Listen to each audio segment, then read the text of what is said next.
Drejtuesi politik i Partisë Demokratike në qarkun e Vlorës Bujar Leskaj së bashku me kandidatin për deputet Atyrt Hoxha zhvilluan një takim me strukturat e Partisë Demokratike në Himar.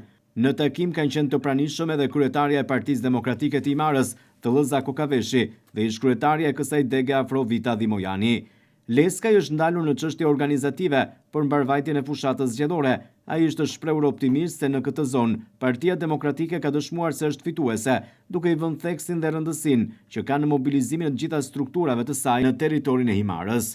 Leskaj ka vlerësuar kandidatin përfaqësues të kësaj zone, Petraq Gjikuria, dhe përcolli mesazhin se dhe gjithë kjo zonë duhet të mbështesë djalin dhe birin e saj. Strukturat e degës së Himarës të bindur që ne të gjithë duhet jemi në punë. Duhet jemi në punë për të mbështetur kandidatët e Partisë Demokratike të Koalicionit Aleanca për Shqipërinë Madhështore dhe konkretisht kandidatin që keni në Bashkinë Himar, zotin Petro Gjikuria.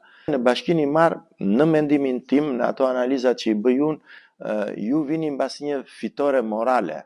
Tjetër se edhe goditja që ju bë Belerit, edhe goditja që u bën përsëritjen e zgjedhjeve, nuk ja u mundsojnë. Dhe nga ana juridike dhe nga ana faktike de jure apo de facto që të kishim kandidatin ton fitues, po puna që keni bërë ju, puna që ka bërë shtabi, që ka qenë i atashuar pranë zotit Beleri dhe pranë zotit Gjikuria, është punë që shumë e vlerësueshme. Kandidati i Partisë Demokratike për deputet Atyrt Hoxha ndau pika nga programi i Partisë Demokratike dhe u ndal kryesisht në problemet që karakterizojnë këtë zonë, ku vuri theksin tek problemet e titujve të pronësisë. Dua të prek problemin e parë sa i përket ndërgjegjësimit, ashtu siç tha edhe Tëllëza, që ka të bëjë me votuesit jo vetëm të Partisë Demokratike apo të partive të tjera në Aleancën për Shqipërinë Madhështore, por dua të bëj një parantezë të nderuar miq, këtu për fat keq Rama dhe Rilindja, sepse nuk është Partia Socialiste, duhet jemi të qartë, duhet jemi të ndarë edhe në mendësi sa i përket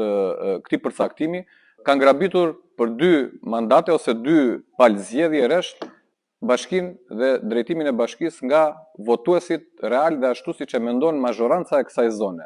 Jo sepse e thot Partia Demokratike, por sepse kjo është shprehur me vot, kundrejt një keqeverisje dhe një makinerie të tërë, të vendosur në funksion të Ramës dhe të grupit që ai drejton.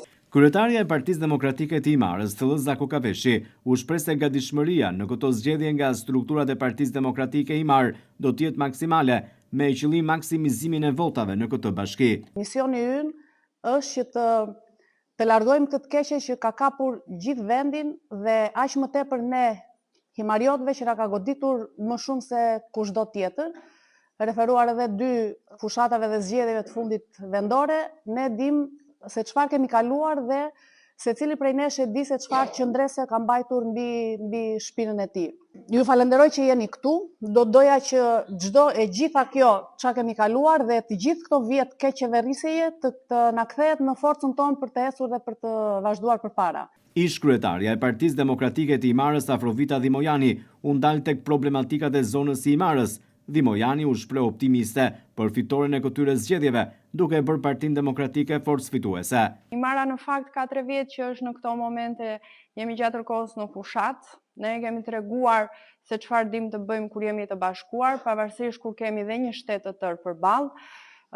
Programin e Partisë Demokratike juve të gjithë e ndiqni, e keni parë, është një program i cili përfshin të gjitha fushat që neve na prek, kryesisht për zonën e Himarës, kryesisht për çështjen e pronave, për turizmin, për VKM-n e famshme që ka dalë tani së fundmi për sa i përket hapësirave të plazheve, të cilat u jep më tepër prioritet resorteve, hoteleve, cënon biznesin privat, biznesin familjar.